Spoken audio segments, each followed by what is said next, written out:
Hello guys, দেখো আমি মেলাতে চলে এসেছি। আমার বাড়ির সামনেই মেলা, 2 পা হাঁটলেই মেলা দেখতে পাওয়া যায়। এই দেখো কত সুন্দর কানের এখানে। আর এদিকে হাওয়াই মিঠাই বিক্রি হচ্ছিল, অনেক কিছুরই দোকান ছিল। হাওয়াই মিঠাই আমার খুব ভালো লাগে, একদম ছোটোবেলায় খেতাম, খুব ভালো লাগে।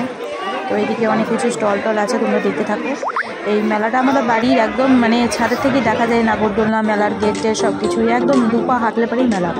ঘুরতে ঘুরতে দেখলাম একটা জায়গায় হট চকলেট বিক্রি হচ্ছে, তাই হট চকলেট নিয়ে নিলাম। আমি আরও দুজনে খেয়ে নিলাম একটুখানি।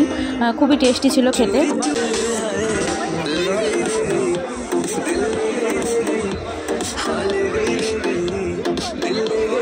আর এত সুন্দরভাবে জিনিসটা দেখা যাচ্ছে, তো ভিডিও না করলে হয়, তো একটুখানি ভিডিও করে নিলাম।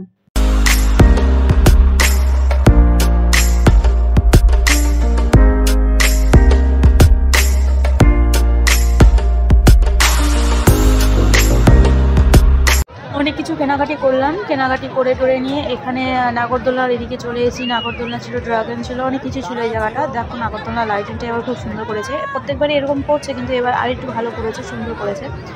তো এই যে এদিকে তোমাদের দাদাও দাঁড়িয়েছিল, ফটো তুলছিল। নাগরদোলনাটা খুব ভালো লাগছিলো দেখতে। আর এদিকে দেখো এই যে স্মোক বিস্কুট, এটা খেয়ে নিলাম। এটা অনেক দিনের ইচ্ছা ছিল, এটা খাবো, এটা একটা ভিডিও বানাবো। তো দেখো নাক দিয়ে কীরকমভাবে ধোয়া বেরোচ্ছে, তো মজা লাগছিলো আমার পরে ভিডিওটা দেখে। আর এটা হচ্ছে পাঁশকুড়ার চপ। পাঁশকুড়ার চপ এখানে বিক্রি হচ্ছিলো, ফেমাস পাঁশকুড়ার চপ। তো অনেক ধরনের এখানে চপ ছিল। আমরা এখানে চিংড়ির চপটা নিয়ে বাড়ি চলে এসেছিলাম। এইটুকুই ভিডিওটা। ভালো লাগলে like, comment, share and subscribe অবশ্যই।